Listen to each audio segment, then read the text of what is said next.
Olá, eu sou Ellen Dania Santos e vamos falar nesta aula de hoje sobre valorização energética por meio de combustível derivado de resíduos, CDR, e também sobre a incineração.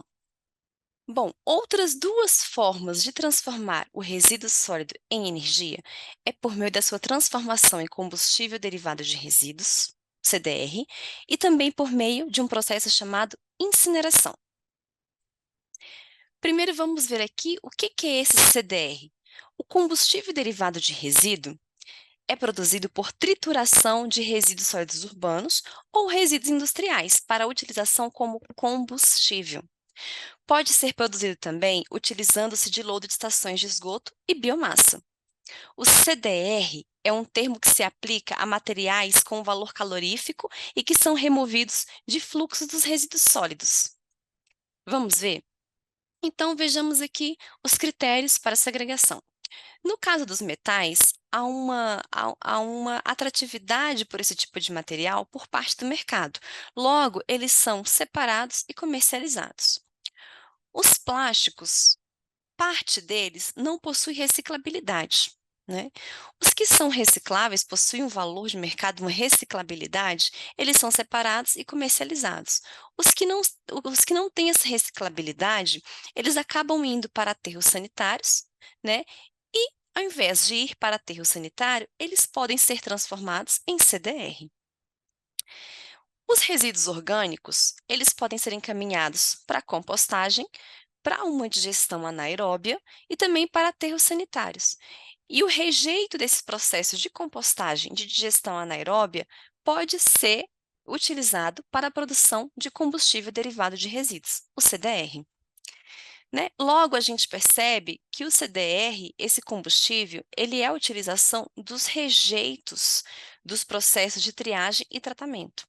Tanto os rejeitos da coleta seletiva após os processos de triagem dos materiais recicláveis secos, quanto o material orgânico estabilizado após a biossecagem, pode ainda apresentar potencial para outras alternativas de tratamento e recuperação, por processos tecnológicos disponíveis e economicamente viáveis, como o CDR. Veja que quando a gente fala, né, de produção de CDR, a gente está falando de rejeitos, né? São aqueles materiais que já passaram por alguma triagem, algum tratamento e que teriam um destino aterro sanitário. E ao invés de ir para um aterro sanitário, eles são transformados em combustíveis derivados de resíduos. A principal utilização do CDR é no coprocessamento. E o que vem a ser essa palavra, né?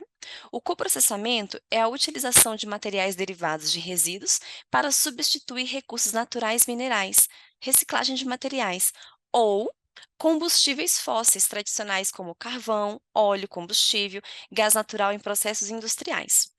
E o coprocessamento ele é aplicado principalmente na indústria de cimento e em usinas termoelétricas no mundo todo.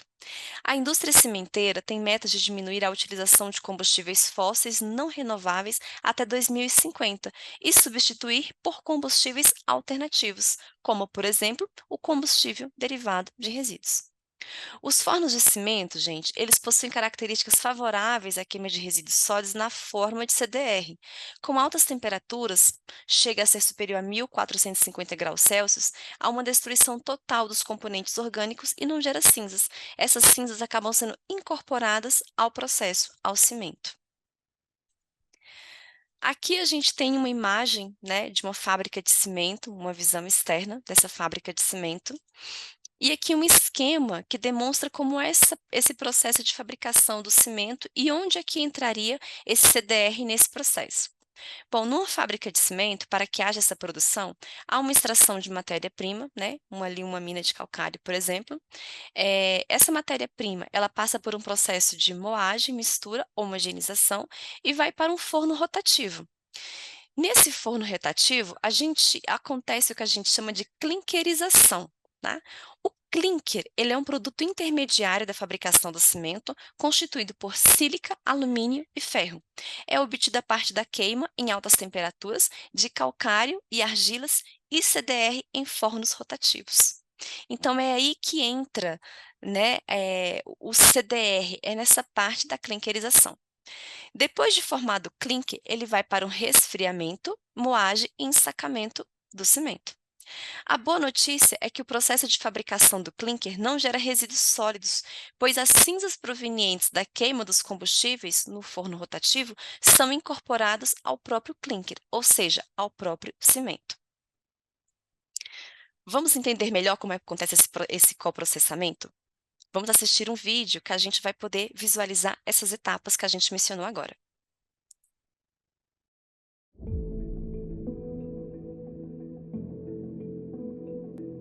Lidar com os resíduos e estimular práticas sustentáveis ainda é um grande desafio para os governos em todo o mundo. Diariamente, as cidades produzem uma enorme quantidade de resíduos e a maior parte deles não são tratados ou valorizados corretamente. Os resíduos são constantemente acumulados em proporções alarmantes e, em muitos casos, em condições inadequadas, criando sérios problemas sociais, ambientais e de saúde pública. O mundo não suporta mais o desperdício de seus recursos naturais. Em oposição a esse sistema ineficiente, entra a economia circular, onde temos a transição de um modelo linear de produção de bens, extração de matéria-prima, produção, uso e descarte, para um modelo circular, onde parte dos materiais são devolvidos ao ciclo produtivo através da reutilização, recuperação e reciclagem, e outra parte através da reciclagem energética. Aqui entra o coprocessamento na indústria do cimento. O coprocessamento trata de maneira definitiva e eficaz os resíduos pela sua integração na produção de cimento como matéria-prima secundária e combustível alternativo, minimizando a geração de passivos ambientais e aproveitando o potencial energético e mineral do material. As fábricas de cimento podem coprocessar resíduos como industriais sólidos, líquidos e pastosos, domésticos, comerciais, da agricultura e pneus usados. A produção de cimento consiste na mineração de calcário e de argila, que passam por um processo de britagem e moagem, ao qual podem ser adicionados corretivos até a obtenção de um pó muito fino, conhecido como farinha de cru. Após a homogeneização, a farinha passa pelo forno, onde sofre um processo térmico. Nesta etapa, o coprocessamento assume um papel de destaque. Os resíduos que iriam para um aterro sanitário são utilizados como combustível para a produção de energia térmica e como matéria-prima para a fabricação do cimento, auxiliando o forno de clinker a chegar aos 1450 graus centígrados necessários e substituindo o uso de combustíveis fósseis e de recursos minerais não renováveis. É uma conta matemática. Mais coprocessamento, menos combustíveis fósseis, menos recursos minerais, menos lixo em aterros, menos impacto ambiental. Diferente de outros métodos de tratamento de resíduos, o coprocessamento não gera cinzas, já que estas são incorporadas ao processo, em substituição aos minerais normalmente utilizados na fabricação de cimento. Esse processo é totalmente monitorado 24 horas pelos sistemas de controle ambiental, além de registrado e auditado pelas agências ambientais. O coprocessamento não altera a qualidade do cimento. O coprocessamento é uma das melhores alternativas para o tratamento de resíduos, porque gera uma série de benefícios ambientais. Entre eles, a redução do uso de aterros sanitários, da emissão de gases de efeito estufa, do uso de recursos naturais minerários e de combustíveis fósseis. A Intersemente estimula a atividade de coprocessamento em todas as suas unidades nas diferentes geografias. Ao promover a utilização de combustíveis alternativos em suas operações, a companhia otimiza a eficiência de sua produção e reduz a emissão de CO2, trazendo benefícios para toda a cadeia produtiva. Queremos e podemos mais. E para isso, continuamos investindo em profissionais, instalações e no desenvolvimento de novos parceiros, para viabilizar a utilização desses resíduos. Por sua característica, o coprocessamento gera impacto positivo não somente na indústria, ele também estimula a participação da comunidade na separação e preparação de resíduos, contribui para o desenvolvimento tecnológico de pequenos produtores, bem-estar da sociedade em geral, além de zelar pelo nosso planeta. Intersemente.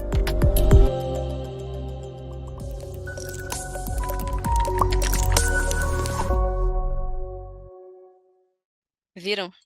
Interessantíssimo, né, esse processo.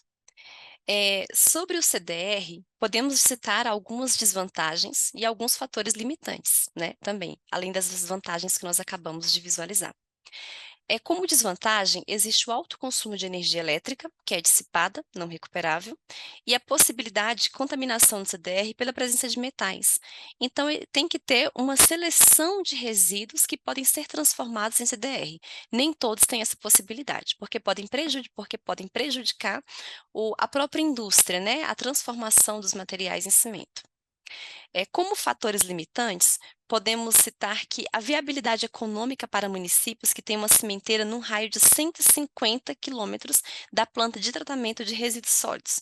Então, nem todos os municípios têm, né, essa distância aí da indústria cimenteira. E o interesse econômico do combustível alternativo devido à volatilidade dos preços, então também é um fator limitante. O CDR com processamento no Brasil. No Brasil, as atividades com processamento de resíduos industriais, elas iniciaram na década de 90, e é muito recente a utilização dos resíduos sólidos urbanos também na produção de CDR. Atualmente, cerca de 60% das fábricas integradas possuem fornos licenciados para coprocessar os resíduos. E a incineração? A incineração é uma outra forma de aproveitar energeticamente os resíduos. É um tratamento térmico em alta temperatura, acima de 800 graus Celsius, feita com uma mistura de ar adequada durante esse intervalo de tempo. Os resíduos incinerados, eles são decompostos em três fases: uma sólida inerte, cinzas ou escórias, uma gasosa e uma quantidade mínima líquida. Os gases, eles gerados na incineração, devem ser tratados antes de sua emissão para a atmosfera. As cinzas e escórias, após a comprovada inertização, podem ser dispostas em aterro sanitário. E o efluente líquido, ele deve ser neutralizado ou encaminhado para estações de tratamento específica. E a meta principal da incineração é reduzir o volume e a massa. Aqui é um esquema de incinerador, né? Os resíduos, eles são inicialmente recepcionados e encaminhados para o forno de combustão. No forno de combustão, eles são incinerados numa temperatura entre 850 graus Celsius e 1450 graus Celsius, liberando calor na forma de energia. O excesso de calor da combustão poderá ser utilizado para a geração de energia elétrica. E os poluentes gasosos são removidos através de um processo de purificação antes de serem liberados na atmosfera. Exige, portanto, um criterioso controle ambiental. Em média, teremos ainda 25% de resíduo da incineração na forma de escórias, cinzas de fundo e cinzas em suspensão. A incineração, ela tem como vantagens a recuperação de energia superior a aterros sanitários, necessita de uma menor área para instalação e redução na emissão de odores e ruídos. Como desvantagem, tem elevados custos de instalação, operação e manutenção, a inviabilidade em caso de resíduos com umidade excessiva, porque exige um poder calorífico mínimo para que haja esse funcionamento, e uma operação altamente complexa, exige conhecimentos técnicos. É muito mais complexo que a operação de um aterro sanitário ou de unidade de compostagem, por exemplo. Já existem no país incineradores de resíduos industriais e de resíduos de saúde, mas não há em operação incineradores para resíduos sólidos urbanos em grande escala em nosso país. Está em fase de implantação a unidade de recuperação energética em Barueri, São Paulo. A URI de Barueri, né, ela terá capacidade para tratar 825 toneladas por dia.